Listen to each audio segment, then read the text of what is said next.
அனைவருக்கும் வணக்கம்.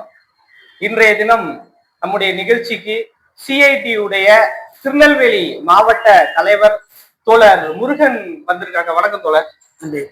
வர 23ஆம் தேதி மாநில அளவுல சிஐடியு ஒரு மறியல் போராட்டம் வச்சிருக்காங்க.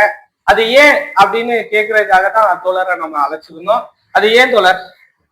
மத்தியில் ஆளக்கூடிய மோடி அரசு தொழிலாளர்களுக்கு சாதகமாக இருந்த அனைத்து தொழிலாளர் நல சட்டத்தின் சுருக்கி 4 தொகுப்புகளாக சுருக்கி தொழிலாளர்களுக்கு பாதகமான செயலை இந்த மத்திய அரசு ஈடுபட்டிருக்கு. அதை கண்டித்துத்தான் தமிழகம் முழுவதும் இந்த மறியல் போராட்டம் இந்திய தொழிற்சங்க மையம் சிஐடி நடத்தி வருகிறது. 23ஆம் தேதி மிகப்பெரிய அளவில் நடத்த திட்டமிட்டு இருக்கிறோம்.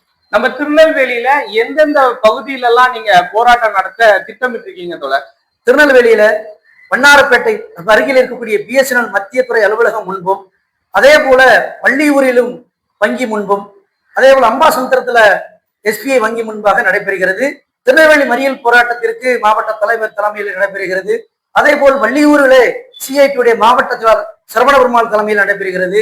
அதே போல் அம்பாசமுத்திரத்துல மாவட்ட பொருளாளர் ராஜன் அவர்கள் தலைமையில் நடைபெறுகிறது. இந்த போராட்டத்தை ஒருங்கிணைப்பதற்கு தலைமை தாங்குவதற்குமாக மாநில செயலாளர்கள் ஒருவரான தோழர் தங்கமோகன் அவர்கள் இங்கே இந்த மறியல் போராட்டத்திற்கு துவக்கி வைக்க வருகின்றிருக்கிறார்.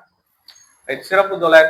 சிஐடியுடைய பல போராட்டங்கள் நம்முடைய இந்திய அரசியலையும் சரி, தமிழக அரசியலையும் சரி மிகப்பெரிய மாற்றங்களை ஏற்படுத்தியிருக்கு.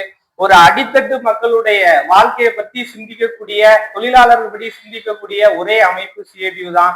அதோடைய நல்ல நோக்கம் வெற்றி பெற நாம் அனைவரும் ஒருங்கிணைந்து செயல்படுவோம் அப்படிங்கிற கூட கேட்டுக்கிட்டு போராட்டம் வெற்றி பெற வாழ்த்துக்கள் சொல்லி நிறைவு செய்வோம். நன்றி.